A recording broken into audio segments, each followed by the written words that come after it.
복된 소식 아름다운 소리 AM 1590kHz 시카고 기독교 방송입니다.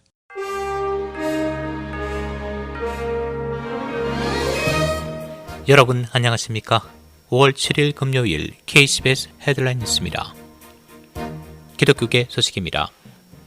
조 바이든 대통령은 국가기도일을 선포하면서 하나님이란 단어를 한 번도 사용하지 않은 첫 번째 대통령이 됐다고 기독교 언론들이 보도했습니다. 가톨릭 신자인 바이든은 어제 목요일 국가기도일 날로 발표하면서 우리 국민은 많은 자유와 축복을 위해 자신의 신앙과 양심에 따라 감사를 표할 것을 권한다라고 말했습니다.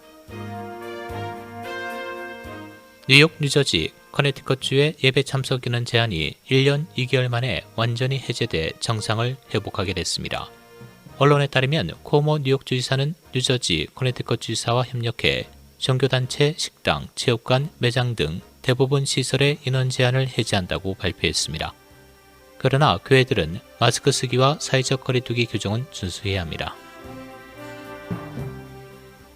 지난 1월부터 46개 주에서 500개가 넘는 프로라이프 관련 법안이 소개되었으며 61개 법안은 효력을 발생하고 있다고 기독교 언론들이 전했습니다. 연방정부가 민주당 지배하에 있음에도 2021년 주 차원의 프로라이프 입법이 급증하고 있으며 전국적으로 60개 이상의 법률이 제정됐습니다. 국내 로컬 소식입니다. 대표적 선거 경합주의 하나인 플로리다주가 어제 공화당이 추진하는 투표 제한 법제화에 동참했습니다.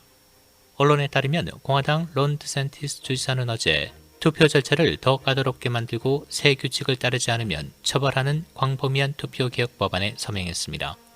공화당이 만든 새 법에는 부재자 투표를 위한 드롭박스를 사용을 제한하고 우편 투표를 어렵게 만들며 유권자에게 큰 영향을 미칠 어떤 행동도 금지한다는 내용이 포함됐습니다.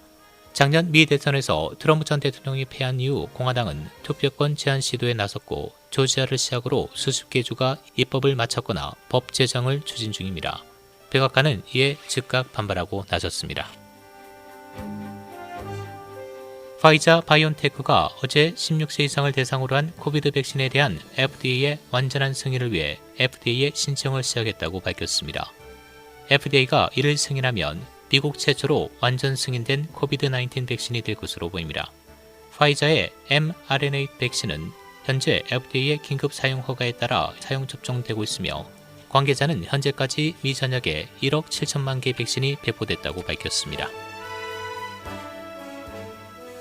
뉴욕시가 백신 접종률이 50%를 넘으면서 여름 일상 정상화를 준비 중인 가운데 관광객들에게 코비드 백신 무료 접종을 추진 중입니다. 언론 등에 따르면 빌 드 블라지오 뉴욕시장은 어제 브리핑에서 올여름 뉴욕시에서 관광업이 다시 살아날 것이라며 여기 온 관광객들이 머무는 동안 백신을 맞을 수 있게 하고 싶다고 밝혔습니다. 뉴욕시는 타임스퀘어, 브루클린 브리지, 센트럴파크 등의 명소에 이동식 접종소를 설치해 관광객들에게 코비드 백신을 접종하겠다는 계획입니다.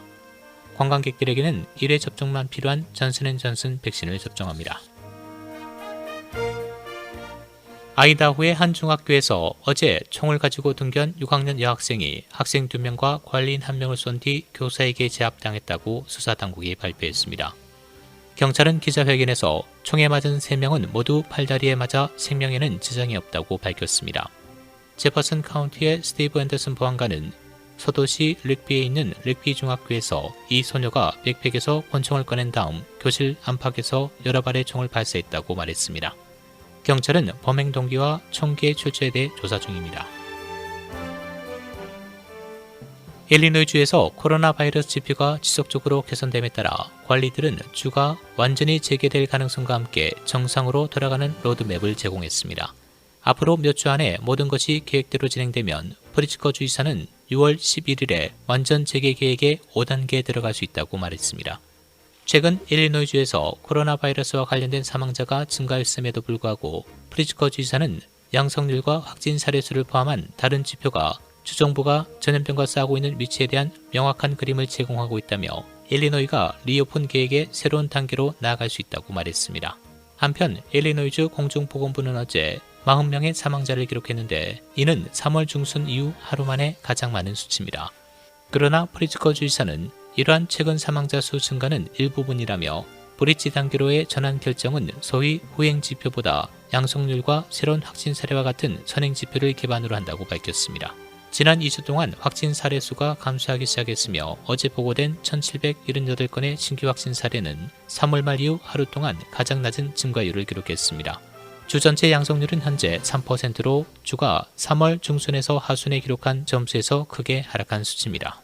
현재 주 누적 확진자는 134만 8,176명, 누적 사망자 24,483명을 기록하고 있습니다.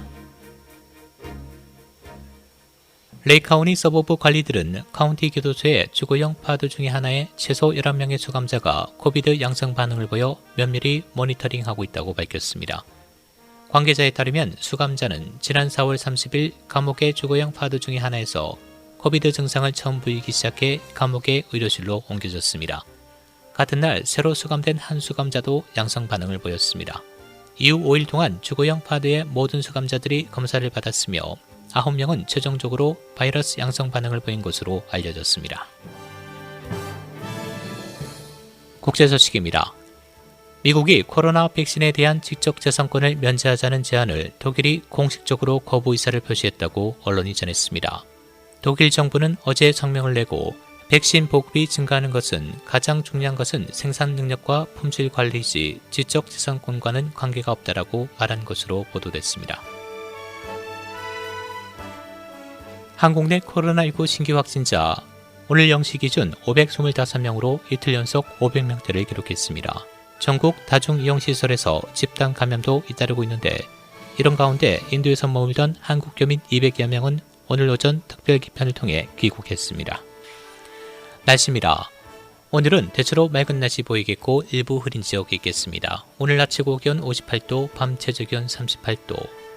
주말인 내일은 오전에 맑은 날씨 보이다 오후 들어 흐려지면서 밤부터 주일 오전까지 비가 내리겠습니다. 내일 낮 최고 기온 55도, 밤 최저 기온 44도입니다. 지금까지 KCBS 뉴스 박상준이었습니다.